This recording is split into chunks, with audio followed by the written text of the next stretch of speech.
10조 예수 그리스도는 영원하신 참 하나님이시다.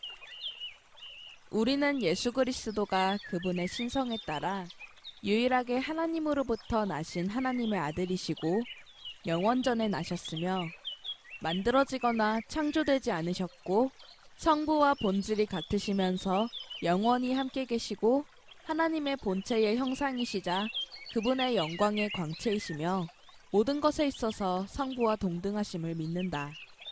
그분은 우리의 본성을 취하셨을 때부터뿐만 아니라 영원전부터 하나님의 아들이시며 다음의 증언들이 함께 비교되며 우리에게 이 사실을 가르쳐준다.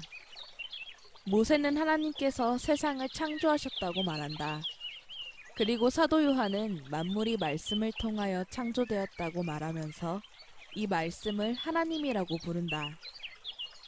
또한 사도는 하나님께서 아들을 통하여 세상을 지으셨다고 말하며 하나님께서 만물을 예수 그리스도를 통해 창조하셨다고 말한다.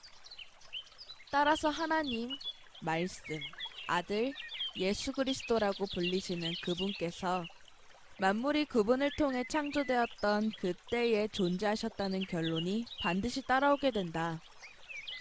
그러므로 미가 선지자는 그의 근원인 태고적 영원부터라고 말했으며 사도는 그분께서는 생애의 시작도 없고 생명의 끝도 없다고 말했다. 그러므로 예수 그리스도는 참되시고 영원하시고 전능하신 하나님이시며 우리가 송축하고 예배하고 섬길 하나님이시다. 예수 그리스도는 성경에 계시된 대로 진실로 영원한 하나님이시다. 여러분은 정말로 신나는 일이 있는데도 입을 닫고 있는 것이 얼마나 어려운 일인지 아실 것입니다.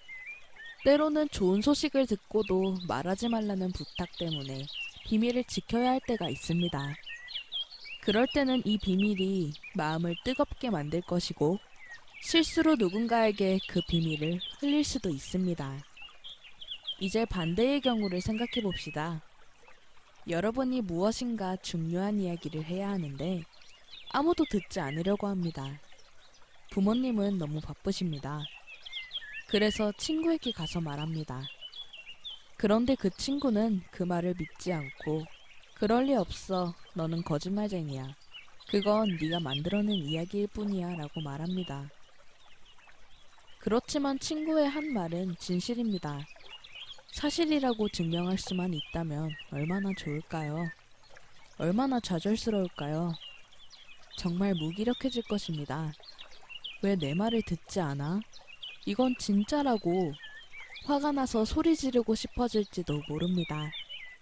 오래전에 진리를 말했던 한 사람이 있었습니다. 그렇지만 사람들은 그를 믿지 않았습니다.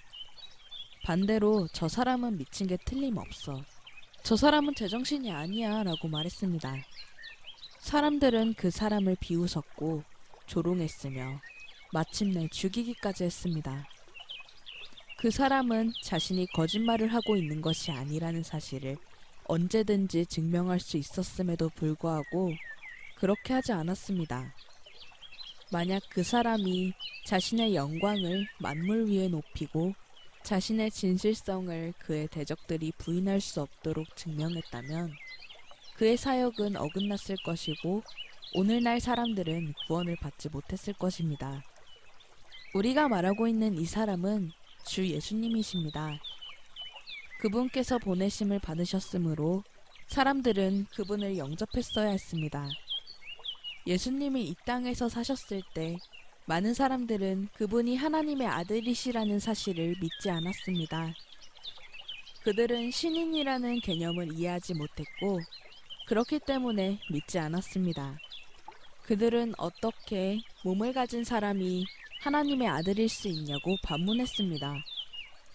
하지만 그렇다면 그분께서 행하신 모든 기적들은 무엇입니까?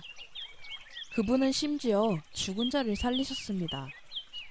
이러한 표적들에도 불구하고 많은 자들이 불신앙을 고집했습니다. 그들은 예수님을 세례 요한, 엘리야 또는 다른 특별한 인물로서는 기꺼이 인정하려고 했지만 기껏해야 한 선한 인간으로 취급하려 했습니다.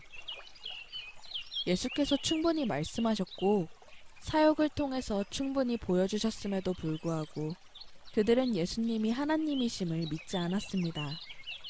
그러나 예수님은 항상 하나님이셨고 항상 하나님이시며 항상 하나님이실 것입니다. 진짜 인간이 되긴 했지만 예수님은 영원부터 영원까지 하나님이십니다. 예수님은 이 사실을 예수님을 대적하는 자들에게 증명할 수 있었지만 그러기를 거부하셨습니다. 사내들인이 왜 그분을 죽였는지 아십니까? 그들이 이 중요한 문제 때문에 예수님을 죽인 것입니다. 그들의 생각에 예수님의 이 주장은 신성모독이었습니다. 예수님은 사내들인 회원 70명을 전부 다 멸하심으로써 그들의 잘못을 증명하실 수도 있었습니다. 예수님께서 한마디만 하시면 그들은 다 죽어 엎드러졌을 것입니다. 그러나 예수님은 그러지 않으셨습니다. 우리를 위해서 예수님은 자신의 영광을 제쳐놓으시고 죽음을 감당하셨습니다. 범죄자, 거짓말쟁이, 신성모독자가 당해야 할 수치스러운 죽음 말입니다. 예수님은 여러분과 저를 살리기 위해 이렇게 하셨습니다.